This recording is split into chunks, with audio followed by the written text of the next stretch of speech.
proyectateradio.com.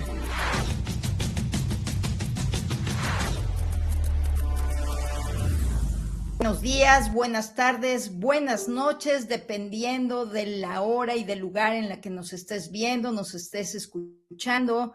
Bienvenido a una emisión más de Escucha Animal, Vibrando desde el Corazón, el programa que tú ya sabes que todos los lunes en punto de las 11 de la mañana, hora del centro de la Ciudad de México, te invitamos a sintonizarte en la frecuencia de los animales a través de proyectateradio.com, simultáneamente por Facebook Live, Proyectate Radio, por el canal de YouTube, Proyectate Radio 4 y por la aplicación de TuneIn. Recordándote que todos los podcasts los puedes encontrar en Spotify, Proyectate Radio, y también en mi canal de YouTube de Alegro Animalis, el cual, si no te has suscrito, te invito a que lo hagas, ya que me sigas en mis redes sociales de Facebook e Instagram como Alegro Animalis.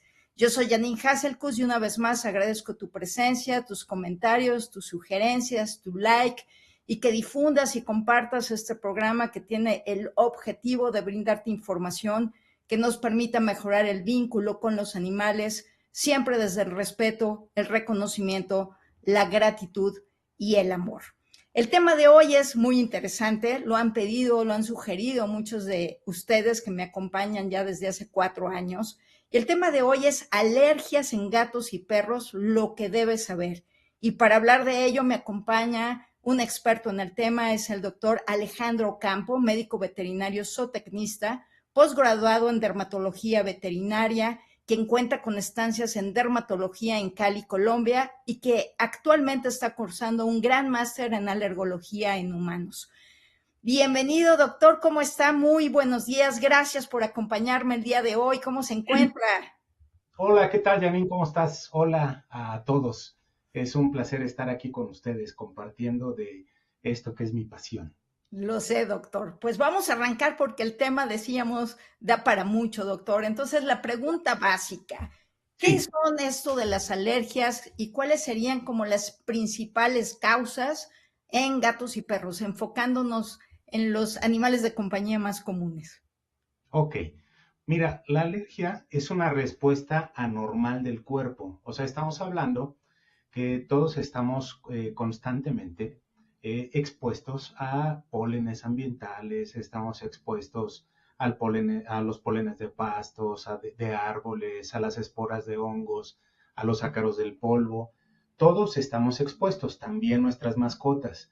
Y todos comemos cacahuates, comemos proteínas de pollo, leche. Bueno, nuestro organismo tiene mecanismos que toleran a estas sustancias. Pero en el paciente alérgico, desafortunadamente, presenta alteraciones multifactoriales que hacen que su respuesta sea una respuesta exagerada frente a un mecanismo normal de alergia, pues hay una alteración en donde simplemente esta respuesta es exagerada. Se da hay una pérdida de tolerancia. Eso es como tendríamos nosotros que observarlo. ¿No? En lugar de tolerar a un ingrediente, por ejemplo, la proteína de pollo, nuestro organismo, o el de los perros o el de los gatitos, simplemente lo que hace es montar una respuesta reconociéndolo como extraño y tratando de eliminarlo del cuerpo. Entonces, ¿esto cómo se traduce? Se traduce como puede ser comezón, puede ser en reacciones un poquito más intensas, como puede ser la aparición de ronchas en el cuerpo, que se hinche absolutamente toda la cara, que se denomina como angioedema, y dependiendo del órgano de choque, que es distinto en cada especie, nos va a generar reacciones que inclusive puedan ser graves, como una pérdida muy brusca de la presión sanguínea, entonces se baja la presión sanguínea. En el caso del perro pueden estar afectadas las venas o el sistema circulatorio a nivel del hígado y generarnos reacciones a veces con una diarrea muy intensa con sangre. Entonces, frente a una sustancia normal, pero que el paciente alérgico ha perdido su tolerancia, lo reconoce como extraño y eso lleva a una reacción que puede ir desde leve hasta muy grave. Wow. Y esto se está volviendo cada vez más común, doctor. No sé si tiene que ver con los ingredientes de algunos de los alimentos, la misma contaminación, hablando aquí en la Ciudad de México, pero esto como que cada día se está volviendo como más recurrente. ¿Es así, doctor? Sí, pero esto está ocurriendo tanto en humanos como en medicina veterinaria. Ok. Estamos hablando que esto se da en un ambiente principalmente urbano. Entonces hay varias, no hay una sola explicación. De hecho, ahora en medicina humana hay algo que se conoce como teorías integrativas. Esto quiere decir que a partir de 3 puntos que han tratado de explicar por qué se dan las alergias, es que estamos viendo que estas están desarrollándose en niveles mucho más altos de lo que teníamos hace 10 o 15 años. Ahora es muy relevante. Estamos hablando que cerca de 1/3 de la población mundial, Wow. me refiero a los humanos, está afectado por algún proceso de alergia. Y las alergias se pueden manifestar como asma, como rinitis alérgica, como conjuntivitis alérgica, como alergia ambiental o con afectaciones a nivel de la piel. Entonces estamos hablando que es una epidemia de este siglo. Ahora, ¿por qué se da? Esta teoría integrativa que te comentaba es por 3 factores. Se ha tratado de explicar de 3 factores. Uno es que ahora estamos menos expuestos al sol y se ha teorizado que la disminución en los niveles de vitamina D, D de Diego, es un factor porque participa directamente en el desarrollo del proceso inmunológico y estos niveles bajos, al vivir con bloqueadores solares y en interior y estar menos expuestos al sol, por los temas que están asociados a la exposición solar. O sea, al final, si nosotros estamos muy expuestos al sol, vamos a tener una predisposición para desarrollar cáncer de piel. Entonces, se nos ha llevado a un estado en donde tratamos de bloquear nuestra exposición solar y eso trae consecuencias. Entonces, ese es un mecanismo. El otro mecanismo de esta teoría integrativa es el que la manera en la que nosotros tenemos una población de bacterias que viven en nuestro cuerpo ahora ya no es una población variada. Nuestro tipo, te voy a poner un ejemplo. La fruta que hoy estamos consumiendo lleva un proceso de desinfección, un proceso de descontaminación de bacterias y se utilizan muchos productos para evitar que esta fruta que yo me como, una manzana, por ejemplo, vaya a tener algún microorganismo patógeno como salmonela que me provoque una enfermedad. Y entonces se le da tratamientos para evitar que sea una fuente de infección, pero eso también disminuye la cantidad de bacterias vivas que en la superficie de esa manzana van a entrar a nuestro organismo. Y entonces eso trae como consecuencia que tengamos una diversidad muy pobre porque esas bacterias que deben de estar presentes, aparte llegan a nuestra casa y nosotros todavía la lavamos con jabón, ¿no? Sí. Entonces disminuimos la carga de bacterias. Y esto trae como consecuencia que las bacterias buenas, lactobacilos, que deberían de estar entrando a nuestro organismo, no estén poblando de manera adecuada. Ahora, si a eso le sumamos que ya comemos menos alimentos de origen natural, sino que ya los consumimos de manera procesada, pues entonces hay una menor cantidad de bacterias que van a poblar nuestro organismo. Entonces, ese sería el segundo factor, y es el hecho de que tenemos una diversidad muy pobre con respecto al tipo de bacterias que crecen en nuestro organismo. Y dentro de ese factor hay una parte y es el hecho de que estemos nosotros expuestos al uso constante de antibióticos. Entonces, en el caso de los perros y de los gatos, desafortunadamente ocurre que tú vas por un tema de diarrea a la clínica veterinaria y a tu perro le mandan, por supuesto, o sea, esa diarrea, vamos a poner un ejemplo, es una diarrea con un poco de moco y un poco de sangre. Y el médico inmediatamente manda un tratamiento a base de un antibiótico que se llama metronidazol. Sí. Ese metronidazol a largo plazo, y no quiere decir que no se deba de dar, pero debe de haber criterios muy específicos a través de los cuales se debe de administrar o no. Pero obviamente cuando nosotros vemos sangre en el excremento, pensamos inmediatamente que nuestro perrito, nuestro gatito se va a morir y entonces que necesita un tratamiento.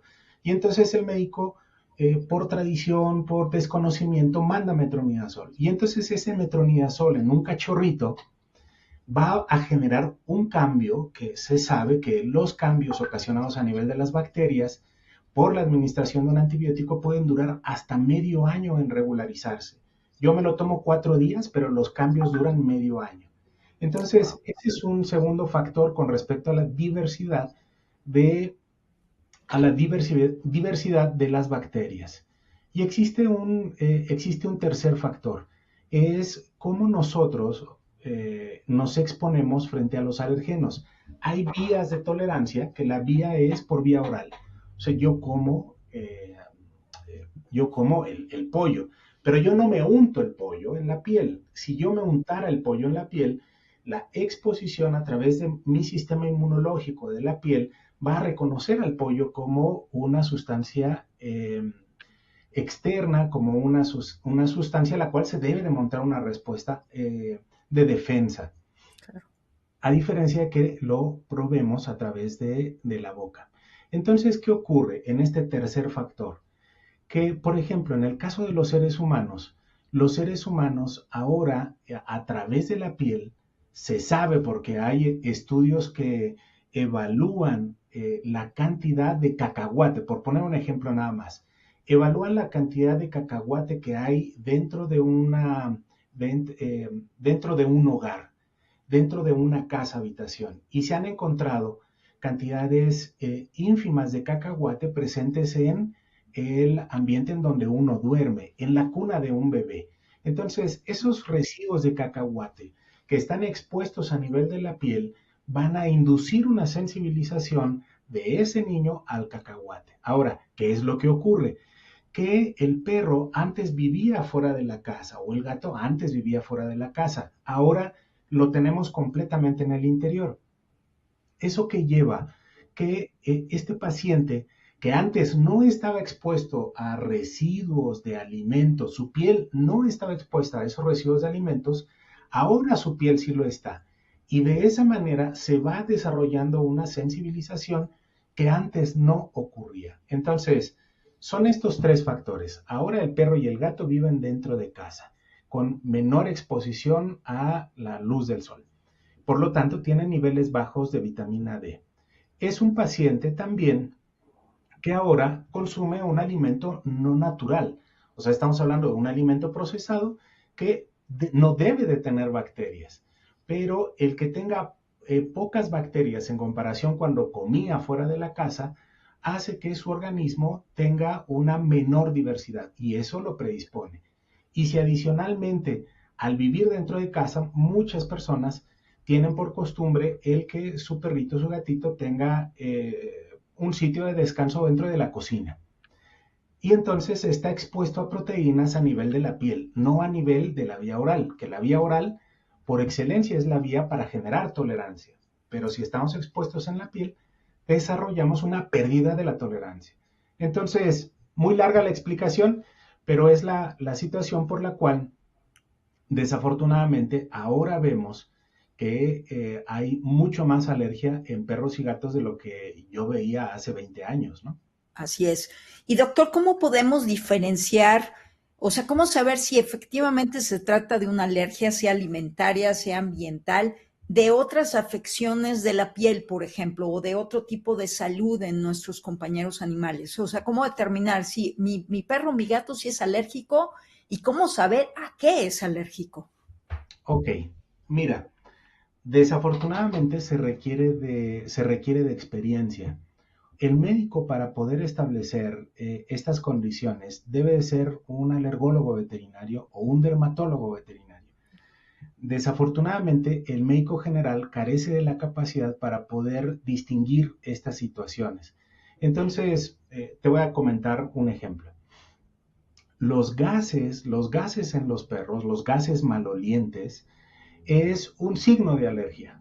Sin embargo, me ha tocado ver a pacientes que durante 8 o 10 años su médico general les dijo que tener gases en un bulldog francés es completamente normal. Sí, bueno, Empezamos también. Perdóname. En el bulldog inglés igual, ¿no? Todos estos que son chatitos, hasta en el pug han dicho, he escuchado yo eso. Exactamente, cuando no es una condición normal. Estamos hablando que el 87% de los pacientes alérgicos tienen gases como un signo. Y tan pronto tú quitas el alergeno de su dieta, aquí la gente se sorprende, porque nosotros damos el tratamiento, quitamos el alergeno y el paciente se le quitan los gases. Así, en 2 días se le quitaron los gases, desaparecieron los gases. Entonces, pero ¿cómo entonces identificarlos? Bueno, se necesita de alguien con experiencia, de un médico que haya pasado, no es que necesite un especialista, se necesita que el médico general haya por lo menos visto 30 casos en 30 pacientes y esta cifra, o sea, no me la saco yo de la manga, son cifras que sabemos que en medicina humana o en medicina veterinaria nos capacitan para la identificación de enfermedades. Entonces, el médico general debería de tener por lo menos, estar en un servicio de alergología o en un servicio de dermatología identificando casos, 30 por lo menos, desde su inicio hasta su resolución. Y eso lo capacita para identificar esos datos. Pero bueno, vamos a pensar no en el médico, sino en nosotros en casa.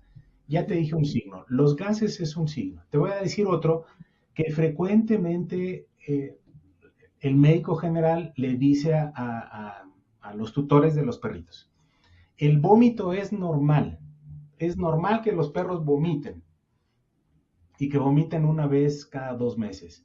Eso jamás va a ser normal en un ser humano. O sea, si yo vomito una vez cada 2 meses, tengo que ir al médico a revisarme. Y si el médico solo me manda omeprazol, no está haciendo medicina. Entonces, el vómito es otro signo de alergia. Obviamente la diarrea es un signo de alergia. El moco con sangre en las heces es otro signo de alergia. Pero el hecho de que coman plantas y vomiten, se ha dicho que es un comportamiento natural. ¡Ay, se está purgando el perro! Ujú. No, o sea, aquí, pobre perro, el perro tiene dolor en el estómago y lo lleva a comerse el pasto para tratar de alguna manera de aliviarse de ese dolor. Hay otro signo que se llama pica. La pica es apetito pervertido, o sea, es comer cosas que no son comida, ¿no? Para que no se malentienda. Entonces, estamos hablando que se hizo un estudio en Estados Unidos publicado este año, en donde el 100% de los pacientes que entraron a un procedimiento endoscópico para retirar un cuerpo extraño eran alérgicos, eran pacientes que tenían un problema crónico de inflamación del intestino.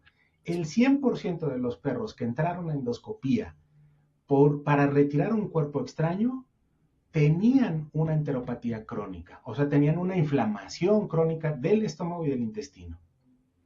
¿Esto qué nos quiere decir?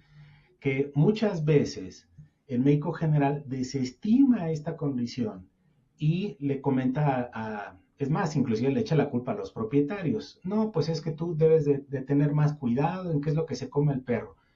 Pero pobre perro, el perro tiene dolor y ese dolor hace que coma cosas que no son comida. Entonces, eh, por ponerte algunos ejemplos de lo que vemos frecuentemente nosotros en la clínica. Sí. Obviamente, por ejemplo, hay otro, chuparse las manos. Chuparse las manos en el contexto del perro no es algo normal. Chuparse las manos es un signo de comezón. Obviamente pueden haber otras enfermedades que nos ocasionan el amido de manos, pero el 90% de las veces el lamerse las manos es un signo de comezón. Pobre perro, le das un pedacito de pan. Y te voy a poner un ejemplo. El perrito es alérgico a la leche y tú le das pan y después de comer pan empieza a chuparse las manos. Pero pues si es alérgico a la leche, bueno, nosotros debemos, y es lo que hago, educar a los clientes con respecto a la lectura de los ingredientes. Y se sorprenderían porque, por ejemplo, en el pan Bimbo aparece ahí que el pan contiene trazas de leche. Entonces, un paciente alérgico a la leche, cuando se le da pan, puede tener este tipo de reacciones y empezarse a lamer. Pero, otra vez, llegamos al punto en donde, desafortunadamente, el médico general le dice eh, al tutor, no te preocupes, es muy ansioso, lo voy a mandar con el etólogo. Lo que pasa es que está mucho tiempo solito. Y entonces, sabes que tienes que comprarte otro perro. Y entonces compran otro perro de la misma raza y los dos con alergia. Entonces, obviamente no se resuelve así. Tan pronto eliminamos nosotros el alergeno, el paciente deja de chuparse. Claro. Ahora, doctor, ¿cómo yo puedo prevenir las alergias en mi animal? Es decir, hay medidas que yo puedo tomar, que debo de conocer para evitar esto? No se puede. Me gustaría decirte, mira, podemos hacerlo con esto, pero desafortunadamente no. Por ejemplo, en el caso del bulldog inglés, o en el caso del bulldog francés, o en el caso del pug, razas que crecen, bueno, que tienen que nacer mediante cesárea, la manera de prevenir, una manera de prevenir, porque se han hecho múltiples estudios y sabemos que en humanos, nacer por cesárea es un factor que predispone a alergias y a otras enfermedades. Entonces, una medida de prevención sería que no nazcan por cesárea, sino por parto natural. Pero entonces ya no tendríamos a bulldog francés, ya no tendríamos a bulldog inglés y ya no tendríamos a pugs, porque la mayoría de ellos necesitan nacer por cesárea. Entonces, bueno, son cosas que sí podríamos prevenir. Vamos a ponerlo. Son cosas desafortunadamente que no podríamos hacer, pero sí hay algo que podríamos hacer en casa. Ok, si yo tengo un perrito que tiene una diarrea con sangre y ya está vacunado, habría que evitar el uso de antibióticos. O sea, debería de existir un criterio muy específico para que al paciente se le prescriban antibióticos. Pero eso es más de educación del médico general.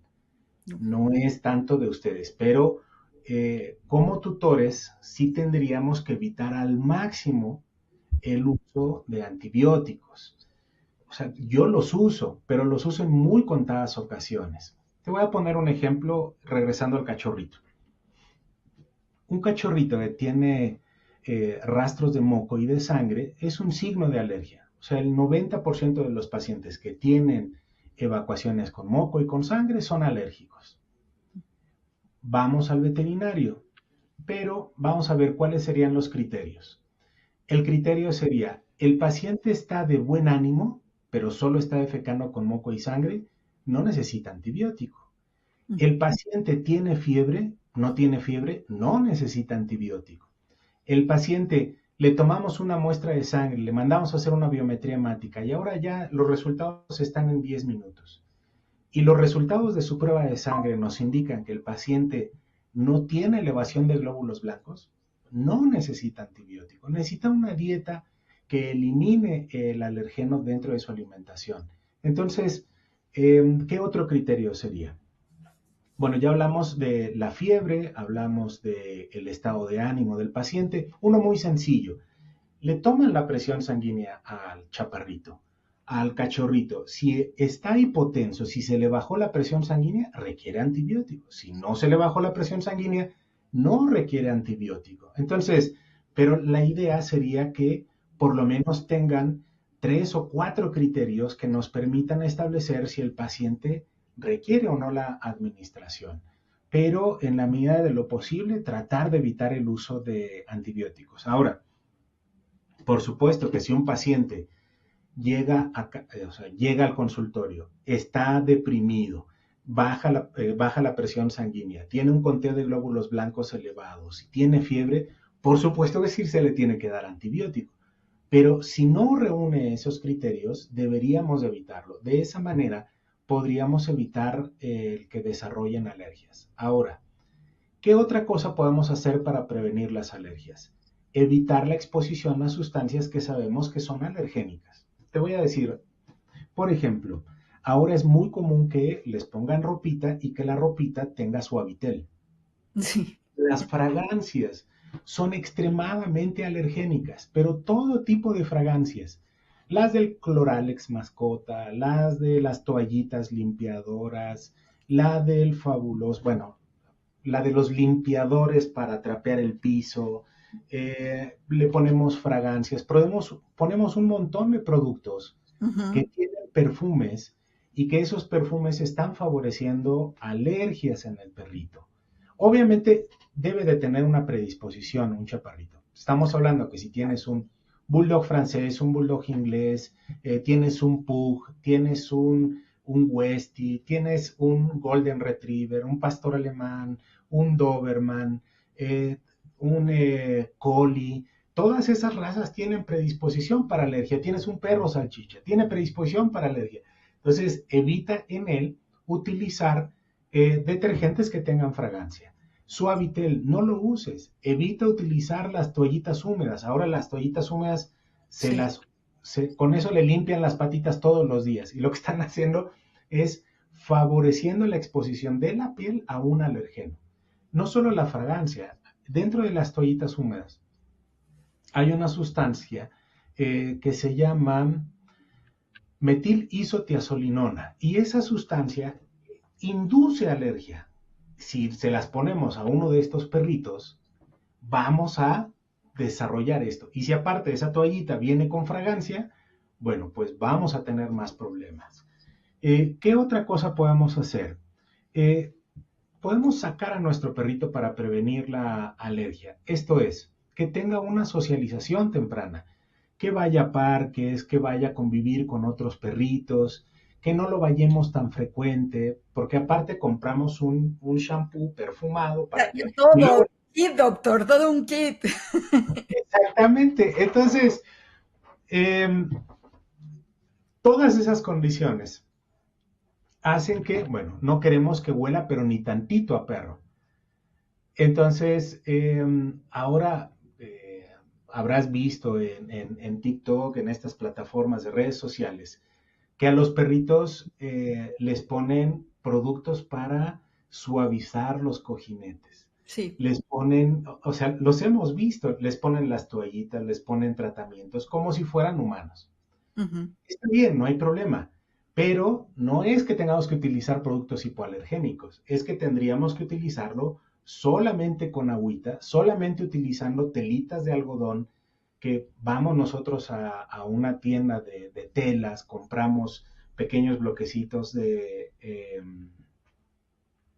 algodón y con esos podemos hacer la limpieza nosotros en casa. Y a ese algodón lo podemos, hay algunos productos como por ejemplo Beterivac o Estericida, algunos productos que son a base de ácido hipocloroso o de soluciones reactivas de cloro, microdacin, y los podemos humedecer esas telitas de algodón y con eso podemos hacer la limpieza de nuestro chaparrito. O sea, no quiere decir que no lo podamos consentir, solo que los productos con que lo vamos a consentir, pues no sean productos que tengan mucha fragancia. Es más, no deberían de tener fragancia. Bien. Bueno, Doctor, podrían ser algunos casos, ¿no?, que podríamos hacer para prevenir alergias. bien, doctor, como se nos está pasando el tiempo y no quiero que se nos vaya a ir, díganos por favor de una vez cómo las personas que nos están escuchando y viendo se pueden poner en contacto con usted para recibir toda esta información y esta asesoría tan precisa, tan clara que usted nos está brindando el día de hoy. Mira, pueden hacerlo a través de mis redes sociales, principalmente a través de Instagram. Uh-huh. Entonces, en Instagram me van a encontrar así como doctor Alejandro Campo. Déjame acuerdo bien porque no me la sé de No se memoria. preocupe, doctor. Yo la tengo aquí, no se preocupe. Yo Perfecto, ahorita las voy a poner en el chat de Facebook. Voy a poner aquí los datos, en donde incluso él está brindando constantemente información valiosísima sobre estos temas, porque realmente lo felicito, doctor. Tiene unos temas súper interesantes ahí en su perfil de Instagram, realmente. muchas gracias, muchas gracias. La idea de hacer esta promoción a través de las redes sociales es no solamente educar a los tutores con respecto a los problemas de alergia, sino también al médico general. O sea, que el médico general sepa que hay información, que está la bibliografía. Aquí las puertas el lugar en donde yo estoy están abiertas para que puedan venir médicos generales a hacer programas de estancia conmigo para identificar casos de alergia, verlos desde su principio hasta el fin, para que puedan tener un conocimiento básico sobre cómo identificarlas y no cometer errores. Entonces, también es un lugar de formación y las plataformas, pues obviamente las redes sociales también son para este proceso de formación. Bien. Doctor, hay algunas preguntas, le quiero dar paso a las personas que están participando con Adelante. nosotros. Gracias, saludos, Mela Pérez, abrazos, Alma Ríos y Valles, gracias, Olga Villiza, hola, saludos.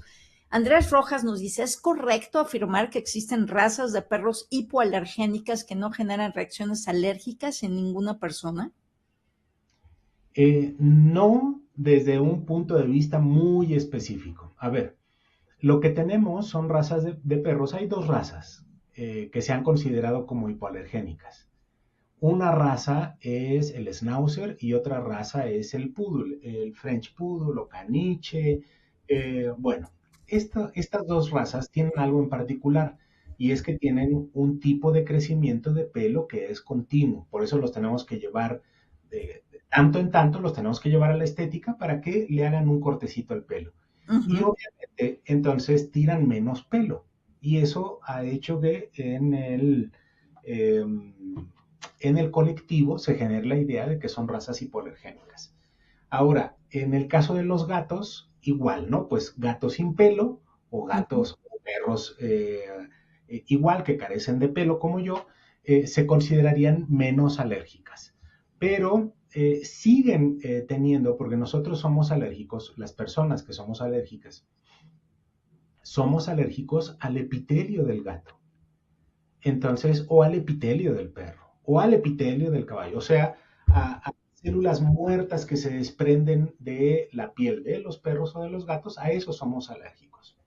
Obviamente que un perrito sin pelo tiene la misma tasa de recambio, pero tenemos algunas medidas que evitan que ese pelito en esos pacientitos, la piel o ese epitelio esté más disponible en el ambiente. Y por eso es que como de rebote podríamos pensar que son hipoalergénicos.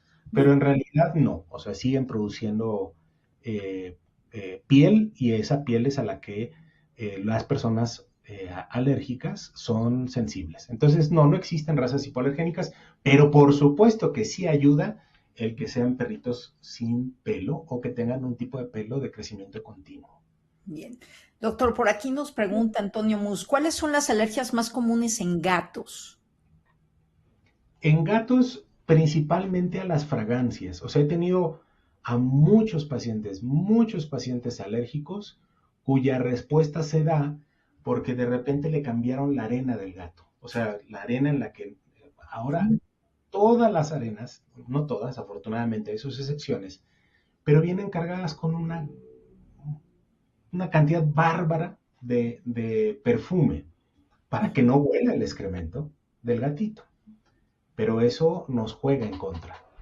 Entonces, eso trae como consecuencia que tengamos presentaciones a nivel de la piel hay una condición que se llama síndrome atópico felino con múltiples manifestaciones, tanto digestivas como a nivel dermatológico, ¿vale? Pero sí, las fragancias lo he visto muy frecuentemente como detonantes de alergia. Y las otras son las pulgas, pero deben de ser varios factores en un paciente con predisposición. Las pulgas en algunos pacientes se considera como alergenos mayores, o sea, es a lo que más frecuentemente, esto se ha podido hacer en perros, pero no se ha podido hacer en gatos todavía. Pero sabemos que las pulgas en pacientes sensibles pueden desarrollar cierto tipo de alergia que es bastante severa en el caso del gato. Y después tendríamos que poner en tercer lugar el alimento. El alimento es muy frecuente que también nos induzca alergia. Entonces, lo pondríamos en ese orden, que es lo que hemos visto nosotros aquí en gatos. Muy frecuentemente a fragancias, en segundo lugar a pulgas y en tercer lugar asociados a ciertos tipos de alimentos. Doctor, ¿y puede tratarse también de un tema de comportamiento o de conducta en el animal? ¿Y qué tanto puede estar muchas veces vinculado, a lo mejor, el estado de ánimo, el estrés al que está expuesto el animal en su Sí, ambiente, en su casa. Puede claro. ser que el humano esté muy estresado, pasando por un tipo de enfermedad, por alguna situación. Esto también puede influir en estos casos con la experiencia de usted, o sea, que se pueda disparar algo. Excelente, excelente pregunta, excelente pregunta. Bueno, sabemos desde hace algunos años que primero es la predisposición genética para el estrés y después es la enfermedad.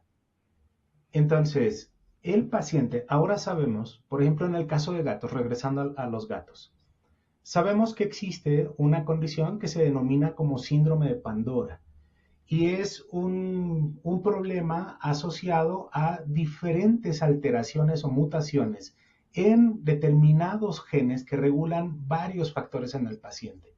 Entonces, ¿qué tenemos? No es que el paciente se estrese y que por eso tenga alergias.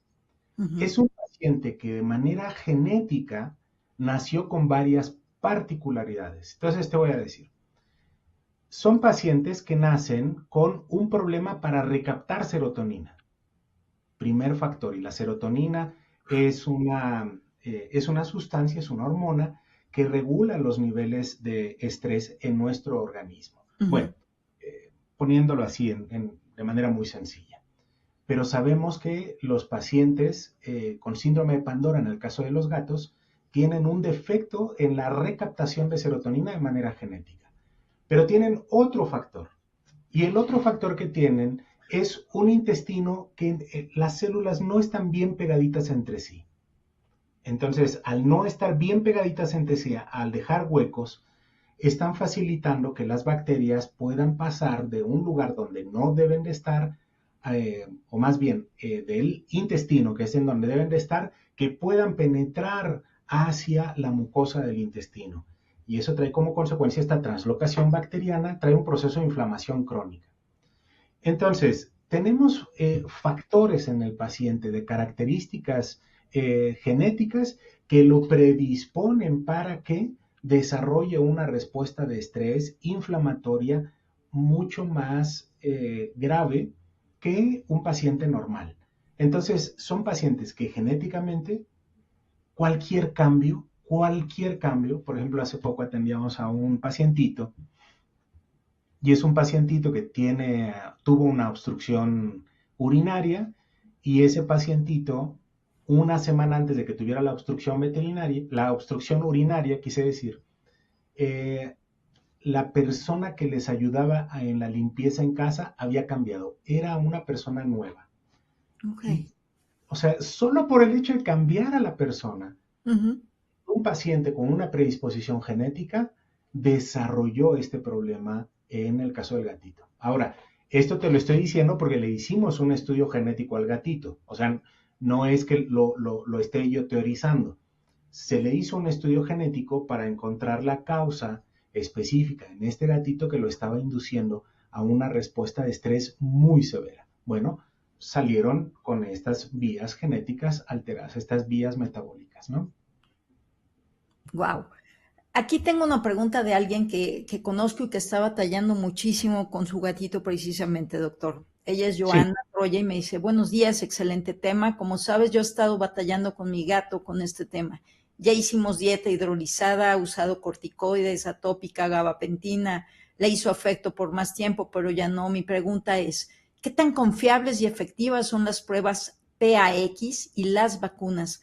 ¿Hay algún riesgo? Muchas gracias de antemano. Este es un caso que yo de verdad, Joana, creo que a lo mejor deberías de acercarte al doctor porque lleva muchos meses, doctor, batallando con este tema en donde claro. su gatito se rasca, se sangra terriblemente en el cuello y demás, y ha intentado, me queda clarísimo que lo ha intentado de todo, ¿eh? Claro, claro. Son muy buenas las pruebas de alergenos moleculares, son muy buenas. Desafortunadamente en México solamente están disponibles para alergenos ambientales. Entonces tendríamos que enfocarnos en alergenos alimentarios. Ahí mi recomendación sería que le hicieran una prueba de IgE específica y que viéramos a qué tiene niveles elevados la IgE en su organismo y tratar de evitarlos en su alimentación. Ahora, es muy buena pregunta y el tema muchas veces no es que el paciente requiera ciclosporina, no es que el paciente requiera más medicamentos para el control de la comezón. Lo que requiere, hay una doctora, ahorita se me fue el nombre, pero es una doctora especialista en comezón en humanos, ¿no? A nivel de doctorado, a nivel de institutos de investigación en medicina humana en México. Y ella tiene una frase que dice que la mejor manera de controlar la comezón es identificar la causa que lo provoca. O sea, no es darle más medicamentos al paciente, sino identificar cuál es el alergeno específico. Y por supuesto que estas pruebas nos ayudan para poder identificarlo. Obviamente hay casos en los cuales son más complejos y sí necesitamos apoyarnos de esos medicamentos, pero requiere de un análisis paso por paso para poder identificar e ir descartando cuáles son los probables alergenos. Y a veces son detallitos, o sea, son detallitos. Te voy a poner un ejemplo. Tengo pacientes con estas condiciones en donde les han tratado de dar la dieta hidrolizada y aparte le ponen probióticos. Y es un error. O sea, es un error utilizar probióticos en un paciente inestable para tratar de estabilizarlo. El otro error sería ponerle aceite de salmón en su alimentación para tratar de estabilizarlo. Sabemos que es bueno, pero no para sacar a un paciente de crisis. Los probióticos son buenos, sí, pero no para sacar a un paciente de crisis. Entonces, se requiere de un proceso sistematizado para poder identificar el alergeno. Entonces, ¿por qué es un error el probiótico para el paciente que queremos sacarlo de un proceso de alergia muy grave? Porque a lo mejor tiene trazas de proteína el probiótico que le está induciendo comezón. La bacteria es muy buena, ya está, o sea, la bacteria le va a ayudar, por supuesto. Pero si el paciente es alérgico al pollo y el probiótico para saborizarlo, para que se lo coma el gatito, tiene proteína hidrolizada de pollo, le va a generar problema. Ahora, ¿qué otra cosa hemos visto? Hemos visto que si el paciente, pensamos que la hidrólisis, pensamos que un alimento hidrolizado es la solución para los pacientes con alergia. No es así. Te pongo un ejemplo de lo que vemos frecuente. El paciente es alérgico al maíz. Y entonces hay 4 marcas de alimento que están diseñadas para diagnóstico y tratamiento de enfermedad alérgica. ¿Cuáles son? El hidrolizado de Royal Canin, Analergenic de Royal Canin, ZD de Hills y HA de Proplan. Los 4 son para tratar, los hacen bajo unas condiciones para evitar la contaminación cruzada, súper estrictas. Obviamente por eso se incrementa el costo. Sí.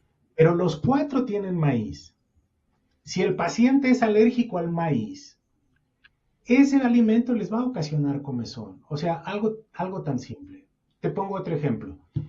El paciente tiene diarrea por alergia y entonces le mandan Fortiflora.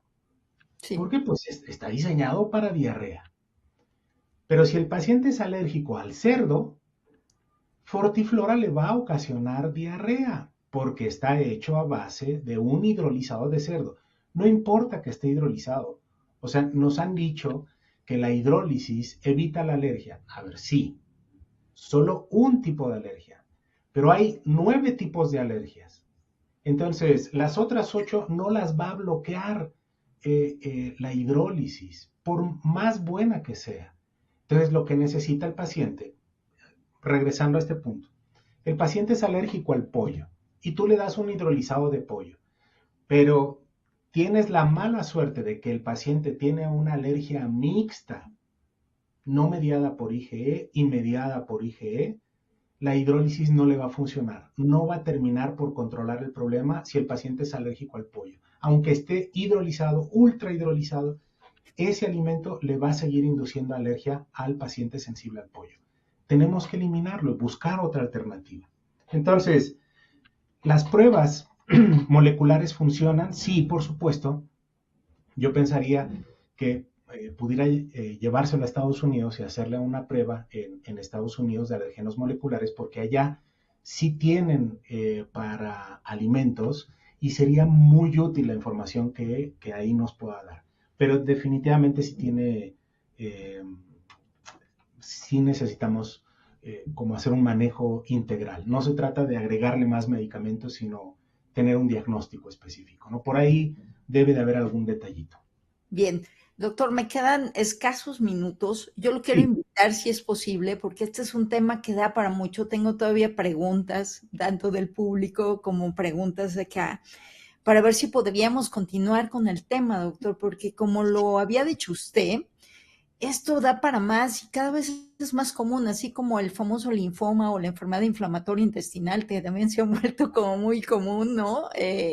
Me encantaría que pudiera seguir platicando con nosotros, pero sin problema. como cerrar, gracias, doctores, ¿qué consejo breve podría darnos usted en este momento para tratar de mejorar la calidad de vida de mi animal que es alérgico? Y que puede llegar de verdad a ser muy desesperante para uno, ¿no? Porque empieza a estar eliminando cosas y cosas, pero esto continúa y uno ya no sabe, ¿no? Como es el caso de Joana, que se ha intentado aquí, he hecho esto, lo otro, y esto continúa. Entonces es un desgaste para la persona, ¿no? Y Claro, también, evidentemente, para el animal, que es el que lo está padeciendo. por supuesto, por supuesto. Mira, eh, ahorita que mencionabas, por ejemplo, la enfermedad inflamatoria intestinal. O sea, sabemos que el 66% de los pacientes responden a la dieta. O sea, el paciente con enfermedad inflamatoria intestinal o con una enteropatía crónica va a responder a la dieta. Pero ¿por qué es una alergia? O sea, el tema es que es una alergia no diagnosticada. Entonces, lo que necesita ese paciente no es fortiflora, no es nisolona, no es una dieta hidrolizada. Necesita dejar de comer su alergeno. O sea, Exacto. pacientes que vienen diagnosticados conmigo, con endoscopías, con múltiples episodios, o sea, tan pronto identificamos su alergeno, dejan de tener diarrea con sangre. Obviamente hay algunos pacientes que desafortunadamente pues requieren sí o sí, requieren tratamiento inmunosupresor. Pero Sí. estamos hablando que es una muy pequeña cantidad. Wow. Entonces, para decirte, nosotros nos dedicamos a alergia. O sea, soy dermatólogo, pero porque no hay alergólogos veterinarios. O sea, no hay en la UNAM, en la UVM, en la Federación Canófila, en el TEC de Monterrey, no existe un servicio de alergología veterinaria. Los más avanzados son los brasileños en este momento, los más avanzados en el mundo. En este momento son médicos brasileños, argentinos, colombianos, que están enfocados y viven para la alergia. Bueno, yo me he traído esa pasión a México, me tuve que ir a formar allá.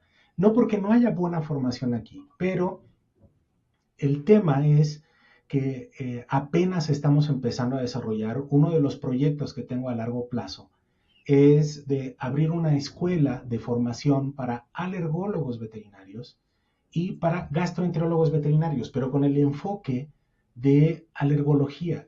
Eso es lo que hace falta. O sea, hace falta difundir esta formación, darle formación a los médicos en un ambiente de un hospital escuela.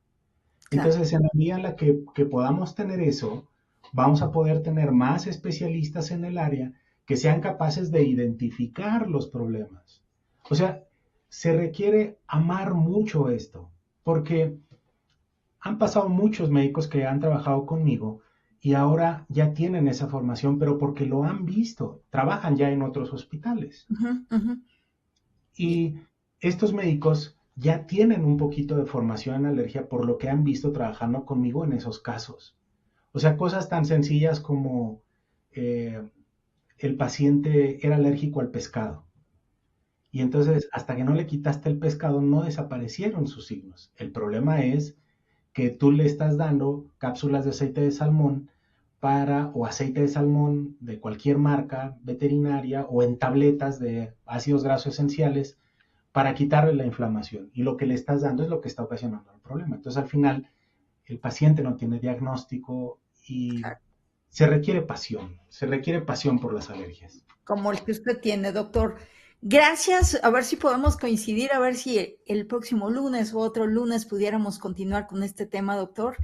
Y de Sí, verdad le doy las infinitas gracias por habernos acompañado hoy, doctor Alejandro Campo, médico veterinario zootecnista, posgraduado en dermatología veterinaria. Me quedo con muchísimas preguntas, el público también, pero de verdad gracias por arrojarnos luz, las primeras luces en este tema tan interesante. Gracias por su pasión y gracias porque hoy contamos con un médico veterinario que esté enfocado en esto que es tan necesario. Muchas gracias, doctor. Y muchas gracias gracias a también. ti por la invitación, Janine. Y Gracias, doctor. el Ojalá día pueda que el próximo quieras lunes. y que los pacientes me lo permitan, con todo gusto. Claro. Y gracias a cada uno de ustedes, de verdad se nos fue el tiempo rapidísimo. Muchas gracias, pero nos vemos el próximo lunes en punto a las 11 de la mañana, hora del centro de la Ciudad de México. Yo soy Janine Hasselkus y nuevamente gracias por acompañarme. Hasta la próxima.